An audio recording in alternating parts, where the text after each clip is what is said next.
ఆత్మ సంబంధమైన బలి. బలిలో సాధారణంగా మరి పాత నిబంధన అంతా కూడా బలులో అర్పించినట్లుగా మనము పరిశుద్ధ గ్రంథము తేట తెలియపరుస్తుంది. అంతేకాక మరి మనం ప్రభువును ఎరగకముందు, ప్రభువుని రక్షకుడు ఎరగకముందు లోకములో దేవతలు అనబడ్డవి, దేవుళ్ళు అనబడ్డ వాటికి మనము కూడా గొర్రెలను మేకలను బలులుగా ఇచ్చి వాటిని ఆరాధించి పూజించేవారం. కానీ ఇప్పుడు క్రీస్తులోనికి వచ్చాక, క్రీస్తు రక్షణలోనికి వచ్చినాక మనము దేవునికి చెల్లించినటువంటి బలులు కొన్ని ఉన్నాయి. మరి ఆ బలులు ఏంటి, ఆ బలులు ఎలా చెల్లించాలి, అవి ఈరోజు మనం నేర్చుకుందాం. దేవునికి స్తోత్రం. మొదటిగా రోమీయులకు రాసిన పత్రిక 12వ అధ్యాయంలో 1వ వచనం చూస్తే దేవుని వాక్యం ఇదిగా సెలవిస్తుంది. రోమీయులకు రాసిన పత్రిక 12వ అధ్యాయము 1వ వచనములో దేవుని వాక్యం ఇదిగా సెలవిస్తుంది. కాబట్టి సహోదరులారా పరిశుద్ధమును దేవునికి అనుకూలమైన సజీవ యాగముగా మీ శరీరములను ఆయనకు సమర్పించుకొనుడని. శరీరములు దేవునికి మనం సమర్పించుకోవాలి. దేవునికి స్తోత్రం. ఎంత సమర్పించుకోవాలి? సజీవ యాగముగా. సజీవం అంటే బతికిన వరమా సచ్చిన వరమా చెప్పాలి. బ్రతికిన వరం సచ్చిన వరమా? స్తోత్రం. బలి అంటే చచ్చిపోయింది, బలి అయితే చచ్చిపోయింది బలి అంటారు. కానీ దేవుడు ఏం చెప్తున్నాడంటే సజీవ యాగముగా మీ శరీరములు ఆయనకు సమర్పించుకొనుడని దేవుని వాత్సల్యమును బట్టి మిమ్మును బతిమాలుచున్నానని దేవుని వాక్యం సెలవిస్తుంది. దేవునికి స్తోత్రం. ఎందుకంటే సజీవ యాగముగా. యాగం అంటే సాధారణంగా సమాజంలో చూస్తే చచ్చిపోయింది ఉంటుంది, లేకపోతే కాలిపోయింది ఉంటుంది. కానీ దేవుడు సజీవ యాగముగా మిమ్మల్ని మీరు ప్రభునకు సమర్పించుకోమని చెప్తున్నాడు. దేవునికి స్తోత్రం. అంటే మన బ్రతుకుల గుండా, మన భక్తి గుండా, మన దేహముని గుండా దేవునికి జరగవలసిందంతా దేవునికే చెందాలి. దేవునికి స్తోత్రం. కాబట్టి సజీవ యాగముగా ఆయనకు మొదలు మనమే సమర్పించుకుందాం. ఇప్పుడు దేవుడు మన నుంచి బలి కోరేవాడు కాదు, కోడిపిల్ల కోరేవాడు కాదు, గొర్రె పిల్ల కోరేవాడు, టెంకాయ కోరేవాడు కాదు, ఏమి కోరేవాడు కాదు. కానీ బలిని కోరేవాడు ఆయన కాదు. కానీ ఆయన కనికరము కోరు దేవుడు కనుక మీ శరీరములు ప్రభునికి సమర్పించుకోండి అని చెప్తున్నాడు. దేవునికి స్తోత్రం. ఎవరు కావాలి? నువ్వు డబ్బుతో తెచ్చినటువంటి గొర్రెపిల్ల కాదు, నువ్వు డబ్బు పెట్టినటువంటి తెచ్చినటువంటి టెంకాయ కాదు, నువ్వు డబ్బు తోటి తెచ్చినటువంటి కోడి పిల్ల కాదు. కానీ నువ్వే నాకు కావాలని చెప్తున్నాడు. దేవునికి స్తోత్రం. నువ్వే నాకు కావాలి అంటే, కావాలంటే ఎవరినైతే సొంత రక్షకుని అంగీకరించావో ఆ వ్యక్తికి నువ్వు నమ్మకముగా ఉండాలి. ఒక పనివాడు, ఒక జీతగాడు, ఒక యజమానికి నమ్మకముగా ఎలాగో పనిచేస్తాడో దేవుని నమ్మిన బిడ్డలమైన మనము దేవునికి నమ్మకముగా జీవించాలి. దేవునికి స్తోత్రము. 2వ మాటగా చూస్తే ఫిలిప్పీయులకు రాసిన పత్రిక 2:17 చూస్తే దేవుని వాక్యం ఇరుగా సెలవిస్తుంది. ఫిలిప్పీయులకు రాసిన పత్రిక 2:17 దేవుని వాక్యం ఇరుగా సెలవిస్తుంది.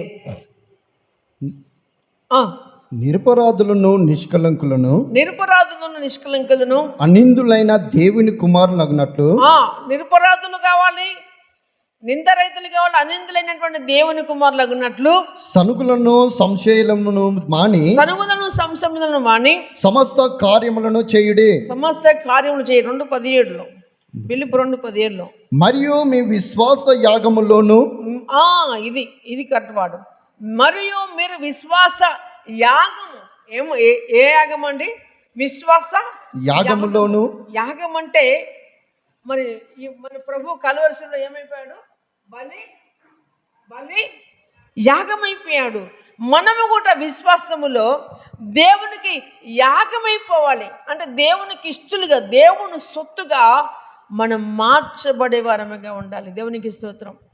మనం ఒక గొర్రె పిల్లని కొంటాం చూడండి. సంతకు పోయి ఒక గొర్రె పిల్లని కొంటే అది 2 రోజులు వరుతుంది, కానీ 3వ రోజు నుండి మనిషికి అలవాటు అయిపోతుంది. మనిషికి అలవాటు పోయి మనం మేపిన చోటుకెళ్ళి వస్తుంది, మనతోనే ఉంటుంది, మనం పెట్టింది తింటుంది. కొన్ని దినముల వరకు మనతో ఫ్రెండ్షిప్ చేస్తూ ఉంటుంది. దేవునికి స్తోత్రం.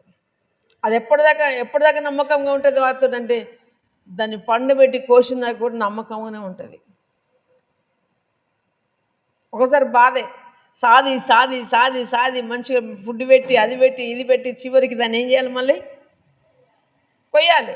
కోసిన దాకా కూడా అది ఎలాగ ఉంటుంది, నమ్మకంగానే ఉంటుంది. నావాడే నన్ను పోషించేవాడే నన్ను మీద వేసిచ్చేవాడే నా పొట్టను చూసుకునేవాడే అని అనుకుంటూనే ఉంటుంది. కానీ చివరికి దాని మీద గొంతు మీదకి కత్తి వచ్చినా నావాడు అంటాడు. సంథింగ్ దాన్ని మనం ఎంత పోషించినా ఒక పూట తృప్తి కొరకే మనం చేసేది. ఒక పూట ఆహారం కొరకే దాన్ని 6 నెలలు పెంచవచ్చు, 7 దిన పెంచవచ్చు, 2 సంవత్సరాలు పెంచవచ్చు. ఆఫ్ కోర్స్ ఒక 2 పూటలు తింటాం కావచ్చు, 3 పూటలు తింటాం కావచ్చు. కానీ 6 నెలల ప్రయాసము ఒక 2-3 పూటలలో దాన్ని పని అయిపోతుంది. కానీ దేవుడు ఏం చెప్తున్నాడంటే, మీరు విశ్వాస యాగములో దాని సంబంధమైన సేవలోను నేను పానార్పముగా పోయబడినను నేను ఆనందించి మీ అందరితో కూడా సంతోషించాలి. దేవునికి స్తోత్రం. అందరితో కూడా సంతోషించాలి. సంఘములో ఏముందయ్యా అంటే సంతోషం ఉంది. చప్పట్లు కొట్టి దేవుని నామమును మెప్పుదాం. సంఘములో ఏముందయ్యా అంటే సాహసం ఉంది. సంఘములో ఏముందయ్యా అంటే ఆనందం ఉంది.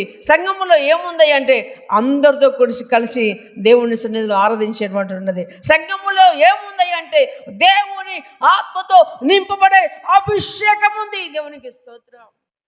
ఇవన్నీ ఎక్కడ దొరుకుతాయి అంటే సంఘములోనే దొరుకుతాయి. ప్రభు అన్నాడు, 2-3 కూడిన చోట నేను ఉంటానన్నాడు. మనం ఎక్కడైనా కూర్చొని ప్రార్థన చేయొచ్చు. కానీ దేవుడు మనకంటే ఒక పరిశుద్ధ సంఘమును, ఒక చర్చిని ఏర్పాటు చేశాడు. ఆ చర్చిలో వచ్చి పిల్లరా అందరం కూడా కలిసి దేవుని సంతోషిస్తూ ఆరాధించాలి. దేవునికి స్తోత్రం. కొంతమందిని అప్పుడప్పుడు చూస్తూ ఉంటాం, అప్పుడప్పుడు గమనిస్తూ ఉంటాం. ఎందుకంటే ఇంట్లో ఉన్నప్పుడు సంథింగ్ ఏదో బాధలు మనం ఉండొచ్చు, ఏదో దుఃఖం మనలో ఉండొచ్చు, ఏదో వేదన మనలో ఉండొచ్చు. కానీ మనకున్నటువంటి బాధలు మందిరంలోకి వచ్చే ముందు గేట్ అవతలని వదిలిపెట్టాలట. దేవునికి స్తోత్రం. ఇక్కడ ఏం చేయాలట? సంతోషించాలి. ఏం చేయాలట? సంతోషించాలట. ఒకని చింతట వాడిని క్షీణింపు చేయించుందట. ఒకని ఆలోచన అతన్ని కృంగజేస్తుందట. దేవుని సన్నిధిలో ఏముందట? దేవుని సన్నిధిలో ఏముంది? సంపూర్ణ సంతోషం. వారు ఆయన తట్టు చూడగా వారి ముఖమున వెలుగు కలిగినని దేవుని వాక్యం సెలవిస్తుంది. ఎవరి తట్టు చూడగా? దేవుని తట్టు చూడగా మన ముఖంలో ఏముండాలి? వెలుగు ఉండాలి, తేజరులతో ఉండాలి ముఖం. లోపల మాడిపోతూ ఉన్నా గమనించాలి, లోపల పేగులు వీకేస్తూ ఉన్నా కానీ దేవుని మందిరంలో మనం ఎలా ఉండాలి? హ్యాపీగా ఉండాలి. దేవునికి స్తోత్రం. హల్లెలూయా. చెప్పండి. అందరు అమ్మగారి ఇంటికి పోతారు. అందరు పండుగ వస్తుందంటే అమ్మగారికి దేవులు ఆడుకుంటారు. అమ్మగారి ఇక్కడ గడక తాగినా హ్యాపీగానే ఫీల్ అవుతారు. అదే పండుగ దినం నీ మామూలు ఇంటికి పోతానంటే పోనీలేదు అనుకో, ఇక్కడ మటన్ పెట్టినా, సొంత ఇంట్లో మటన్ ఉన్నా తృప్తినివ్వదు.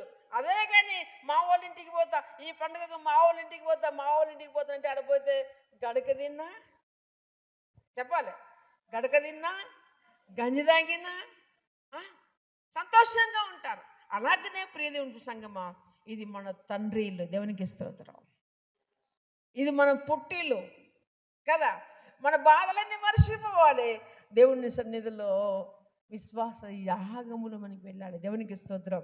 3వ మాటగా కీర్తన గ్రంథములో 50 అధ్యాయము 14 వచనములో దేవుని వాక్యం అనేది సెలవిస్తుంది. దేవునికి స్తుతి యాగము చేయము. అక్కడ రోమిల్లో నిన్ను నువ్వు దేవునికి యాగం చేసుకోమన్నాడు. సజీవ యాగముగా నిన్ను సమర్పించుకోమన్నాడు. 2వ మాటగా విశ్వాస యాగములో ముందుకు సాగమన్నాడు. 3వ మాటగా స్తుతి యాగము చేయము. దేవునికి స్తోత్రం. ఏం చేయాలట? స్తుతి యాగము. స్తుతి యాగము చేయాలి. ఎన్ని స్తుతులు చెప్పాలంటే ఎన్ని స్తుతులు చెప్పినా తక్కువే. దేవునికి స్తోత్రం. మరి ఈరోజు ప్రియులరా, మరియు చిన్న పిల్లలందరూ కూడా ఈరోజు స్తుతులు చెప్పారు. దేవునికి స్తోత్రం. దేవుడు వారికి చక్కటి జ్ఞానాన్ని, తెలివిని, మరి వివేకమును, సకలమైనటువంటి ఆశీర్వాదాలు పిల్లలకు కలిగిన గాక. దేవునికి స్తోత్రం. ఈరోజు వాళ్ళతోనే చెప్పించాను స్తుతులు. ఒక్కొక్కటి అనుకుంటా చదివించుకుంటా చెప్తా ఉంటే మాకు నవ్వొస్తూ ఉంది. పిల్లలు ఏదైతే ఏముంది ఈరోజు స్తుతులు వాళ్ళే చెప్పారు. దేవునికి స్తోత్రం. క్రీస్తునందు ప్రియమైనటువంటి వారులరా, ఎందుకంటే స్తుతుల మధ్యలో ఆయన వాసము చేసే దేవుడు. ఏం చేయాలట? స్తుతి యాగము చేయము, మహోన్నతునికి నీ మొక్కుబడులు చెల్లించుము. దేవునికి స్తోత్రం. చాలా మంది మిస్ అవుతున్నారు. ఏంటిది అంటే దేవునికి స్తుతి యాగం చేయలేకపోతున్నారు. ఏం చేయలేకపోతున్నారు చెప్పాలి? ఏం చేయలేకపోతున్నారు? స్తుతి యాగం చేయలేకపోతున్నారు. సమయానికల్లా రాకపోవటం వల్ల చేయవలసింది చేయలేకపోతున్నాం. గమనించాలి. మనం ఇదానికి ముందు కూడా ఏదో రకమైనటువంటి ఎవరైతే భక్తి వారు చేసినప్పుడు స్నానం చేసి ఇంట్లోకి వెళ్ళి ముందుగా ఏం చేస్తారండి? ముందుగా ఏం చేయాలి చెప్పాలా? ఏం చేస్తారు? కొబ్బరికాయ కొట్టే ముందు ఏం చేస్తారు చెప్పండి? చెప్పరేంటండి? ఎవరు కొట్టలేదా? ఎవరు కొబ్బరికాయలు కొట్టలేదా? హల్లెలూయా కదా. ముందుగా ఏం చేస్తారు? ఊదిబత్తీలు ముట్టిస్తారు కదా. ఊదిబత్తీలు ముట్టి ఏం చేస్తారు? ఇలా తిప్పిన తర్వాతకి నెక్స్ట్ ఏం చేస్తారు? కొబ్బరికాయ కొడతారు. అవునా కదా? కొబ్బరికాయ కొడతారు. అయితే పిల్లరా, మనం ఏం మిస్ అయిపోతున్నామంటే సమయానికి రాకపోవటం వల్ల దేవునికి ధూపం వేసేది అయిపోతుంది. దేవునికి ధూపం వేసేది మిస్ అవుతున్నారు. చాలా మంది మిస్ అవుతున్నారు. ఇంతగా మొత్తుకోవడానికి కారణం ఏంటంటే దేవుని సన్నిధిలో సంపూర్ణముగా గడపాలి. దేవునికి స్తోత్రం. హల్లెలూయా, హల్లెలూయా. క్రీస్తునందు ప్రారంభంలో రాకపోతే స్తుతులు మిస్ అయిపోతున్నారు. దేవుడే చెప్తున్నాడు, స్తుతి యాగము చేయమంటున్నాడు. లేటుగా వచ్చిన వాళ్ళు స్తుతి యాగం చేస్తారా అండి? ఎవరు చేస్తారు స్తుతి యాగము? ముందుగాలు వచ్చిన వారికి ఏం చెప్పబడుతుంది? స్తుతులు చెప్పబడతాయంటే ప్రారంభ ప్రార్థనలో వాళ్ళు ఉంటారు. స్తుతి యాగము స్తుతులు చెప్తారు వారి నోటితో దేవునికి. అంతేకాదు స్తోత్రాలాపనం చేస్తారు. దేవునికి స్తోత్రం. తర్వాత ప్రారంభ ఆరాధనలో మొదటి పాటలో ఉంటారు. దేవునికి స్తోత్రం. ఒక సామెత ఉండేది. ఇదివరకు ఒక సామెత ఉండేది. నా వైపు చూడాలందరూ. ఇదివరకు ఒక సామెత ఉండేది. బంతికాట బంతిలో ముందుండాలి, కొట్లాటకు హల్లెలూయా. మరి దేవుని మందిరానికి ఎప్పుడు ఉండాలి? బడికైతేనో ముందుగా మన పిల్లలను తోలుతాం, గుడికైతే మనం లేటుగా వస్తాం. అవునా కదా? మన పిల్లలకి మాత్రము ఏకోజామున లేచి లేర్రా బుడ్డోడా లేర్రా అని లేపి తాళం చేపించి వచ్చి బస్సు వచ్చేది ఉరికించి పోనీ నాకు నీ దండం పెడితే నీకు 5 రూపాయలతో పోవేని ఏం చేస్తాం? మళ్ళీ పైసలు ఇచ్చి ఫీజు కట్టి బుధగర్రి ఇచ్చి వాళ్ళని బస్సు ఎక్కిస్తాం టైంకి కదా. కానీ మనం గుడికి వచ్చే విషయంలో మాత్రం చిన్నగా వస్తాం. బంతికి ఎప్పుడు ఉండాలట? ముందుండాలి. దెబ్బలకు వెనుకుండాలని సామెత ఉంది. ప్రియ దేవుడి సంగమా, ఇది చిన్న పిల్లలు నేర్చుకునేటువంటి బడి. దేవునికి స్తోత్రం. ఎవరండి? చిన్నలు, పెద్దలు, వృద్ధులు నేర్చుకునేటువంటి బడికి మనం వస్తున్నాం. దేవునికి స్తోత్రం. పిల్లలు విద్య నేర్చుకుంటే పెద్దలు భయభక్తులు, గౌరవ మర్యాదలు, దుష్టత్వం నుంచి బయటికి రావటము, పలు విధములైనటువంటి వ్యతిరేక జీవితాల నుంచి బయటకు వచ్చి మనము నమ్మకముగా బతుక్కుంటూ అనేకులకు హానికరం చేసే వరంగా బతుకుతాం. దేవునికి స్తోత్రం. కాబట్టి స్తుతియాగం చెల్లించమని చెప్తున్నాడు. హెబ్రీయులకు రాసిన పత్రికలో చూస్తే, హెబ్రీయులకు రాసిన పత్రికలో 13లో 15, 16 వచనం చూస్తే దేవుని వాక్యం అనేది సెలవిస్తుంది. హెబ్రీ 13లో 15, 16 వచనం చూస్తే దేవుని వాక్యం అనేది సెలవిస్తుంది. కాబట్టి ఆయన ద్వారా మనము దేవునికి ఎల్లప్పుడు స్తుతియాగము చేయదము. కాబట్టి ఆయన ద్వారా, ఎవరి ద్వారా? ఎవరి ద్వారా? ప్రభుల వారితో దేవునికి మనం ఎల్లప్పుడూ ప్రార్థన చేయడానికి రావాలి మందిరానికి. దేవునికి స్తోత్రం. హల్లెలూయా. ఎవరితో చేయాలి మనము? ఆయన ద్వారా చేయాలి. ఎందుకంటే ఆయన ప్రధాన యాజకుడిగా మనకంటే ముందు పరలోకములో ప్రవచించి మనందరి పక్షాన విజ్ఞాపనం చేయుచున్న దేవుడు. దేవునికి స్తోత్రం. ఆయన ద్వారా మనం కూడా ఏం చేయాలట? ప్రార్థన చేయాలి. ఎందుకంటే దేవుడు చెప్పిన మాట ఏంటంటే ఆయన నామము ద్వారానే మనకు సమస్తం జరుగుతుంది. దేవునికి స్తోత్రం. ఆయన నామము ద్వారా మనము దేవునికి ఎల్లప్పుడు స్తుతియాగము మనము దేవునికి ఎల్లప్పుడు స్తుతియాగము చేయదుము అనగా ఆయన నామమును ఒప్పుకొనుచు, ఆయన నామాన్ని ఒప్పుకొనుచు జీవ ఫలము అర్పించుదము. ఫలము అనుభవించుదము. దేవునికి స్తోత్రం. అర్పించుదము. ఏ ఫలము? జీవ ఫలము మనము అర్పించే వరముగా ఉండాలి. జీవ ఫలము అర్పించే వరముగా ఉండాలి. ఉపకారమును ధర్మమును చేయ మర్చిపోకుడి. ఉపకారమును ధర్మమును చేయ మర్చిపోకుడి. దేవునికి స్తోత్రం. అట్టి యాగములు దేవునికి ఇష్టమైనవి. అట్టి యాగములు దేవునికి ఇష్టమైనవి. దేవునికి స్తోత్రం. ఈ రోజు దేవుడు మన గొర్రెపిల్ల అడుగుతలేడు, కోడని అడుగుతలేడు, కోడిని అడుగుతలేడు, టెంకాయని అడుగుతలేడు. కానీ దేవుడు ఈరోజు మనల్ని ఏం చేయమంటున్నాడంటే ఉపకారం చేయమంటున్నాడు, ధర్మం చేయమంటున్నాడు. అట్టి యాగము దేవునికి ఇష్టమైందని సెలవిస్తున్నాడు. దేవునికి స్తోత్రం. ఏ యాగం చేయాలి? ఇప్పుడు మన భక్తి ద్వారా ప్రభువుని నమ్ముకున్నందుకు మనకు, హల్లెలూయా, ప్రభువుని నమ్ముకున్నందుకు మనకి ఏం కట్ అయిపోయినాయి? గొర్రె పిల్ల కోసేది కట్ అయిపోయింది, కోడి పిల్ల కోసేది కట్ అయిపోయింది, టెంకాయ కొట్టే పిల్ల అయిపోయింది, కోడెల కోసేది కూడా అయిపోయింది.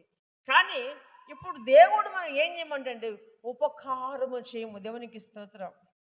ఉపకారము చేయము, ధర్మము చేయము. అట్టి యాగములో దేవునికి ఇష్టమైనటువంటి బలులట. దేవునికి స్తోత్రం. హల్లెలూయా. ఒకసారి రెండు చేతులు దేవునికి స్తోత్రం చేద్దామా? రెండు చేతులు దేవునికి స్తోత్రం కలుగును గాక. ఇంకొక రెండు మాటలు చెప్పి నేను ముగించేస్తాను. హోషేయ గ్రంథంలో చూస్తే 6వ అధ్యాయము 6వ వచనం చూస్తే దేవుని వాక్యం రీతిగా సెలవిస్తుంది. హోషేయ గ్రంథము 6:6లో దేవుని వాక్యం రీతిగా సెలవిస్తుంది.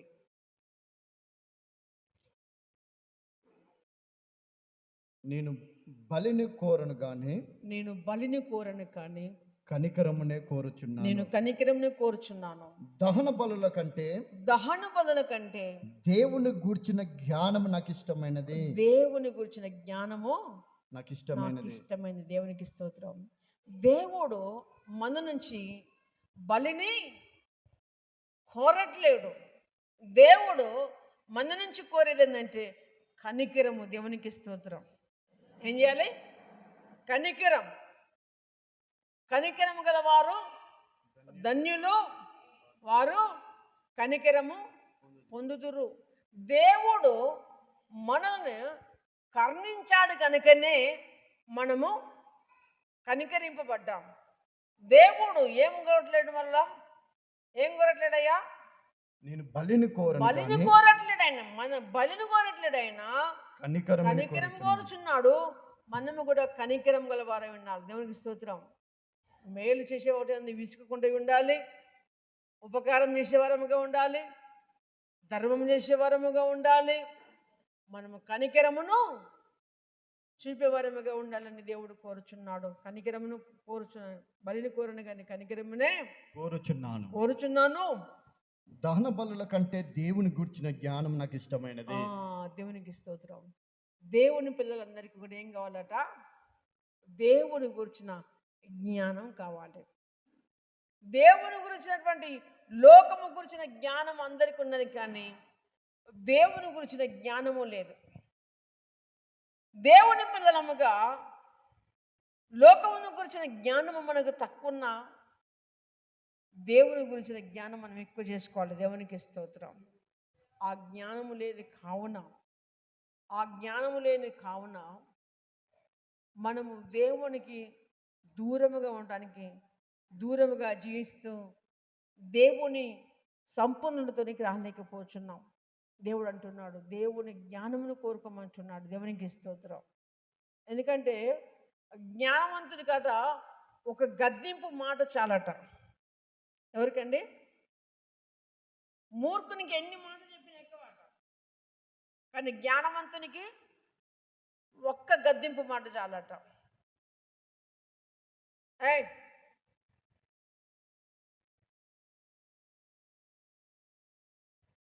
జ్ఞానవంతునికి ఒక గద్దింపు వాడు చాలు, కానీ మూర్ఖునికి ఎన్ని చెప్పినా ఎక్కువ ఒక్కిరిస్తున్నందుకు. చివరిగా మార్కు సువార్త 12:33 చూస్తే దేవుని వాక్యం విరిగి సెలవిస్తుంది. మార్కు సువార్త 12:33 దేవుని వాక్యం విరిగి సెలవిస్తుంది. పూర్ణ హృదయముతోను, పూర్ణ పూర్ణ వివేకముతోను, పూర్ణ బలముతోను ఆయనను ప్రేమించుటయు, ఒకడు తన్ను వలె తన పొరుగు వారిని ప్రేమించుటయు, సర్వాంగ హోమములన్నిటికంటేను, అన్నిటికంటేను బలుల కంటేను, బదుల కంటేను అధికమని ఆయనతో చెప్పాను. దేవునికి స్తోత్రం. చప్పట్లు కొట్టి దేవుని నామాన్ని పడదాం. ఏంటిదటండి? పూర్ణ హృదయముతోనూ, పూర్ణ వివేకముతోనూ, పూర్ణ బలముతోనూ ఆయనను ప్రేమించుటయు, ఒకడు తన వల్ల తన వాని పొరుగు వాడిని ప్రేమించుటయు సర్వాంగ హోముల కంటే బలుల కంటే అధికమవుతాని సెలవిచ్చాడు. దేవునికి స్తోత్రం. క్రీస్తునందు మనకు నేర్పినటువంటి మాట ఏంటంటే, సజీవ యాగముగా మనం ఆయనకు సమర్పించుకోవాలి. విశ్వాస యాగములో మన విశ్వాసాన్ని ఎప్పుడు కోల్పోకూడదు. ఆయనకు స్తుతి యాగము చేయాలి. ఆయన కనికరమును కోరే దేవుడు, బలిని కోరువాడు కాదు. మరి ప్రియ దేవుని సంగమా ఇక్కడ అంటాడు, పూర్ణ హృదయముతో, పూర్ణ వివేకముతో, పూర్ణ బలముతో ఆయన సేవిస్తే, నీ పొరుగువాన్ని ప్రేమిస్తే అంటే ఏమంటాడు? బదుల కంటే శ్రేష్టమని ఆయన సెలవిస్తున్నాడు. బదుల కంటే అధికమని ఆయన సెలవిస్తున్నాడు. క్రీస్తునందు ప్రియరా, అట్టి బదులు మనము చేయవారం ఉందాము. దేవుడు ఈ కొద్ది మాటలు ఆశ్రయించి దీవించి మన జీవితంలో ఫలింపచేయును గాక. ఆమేన్.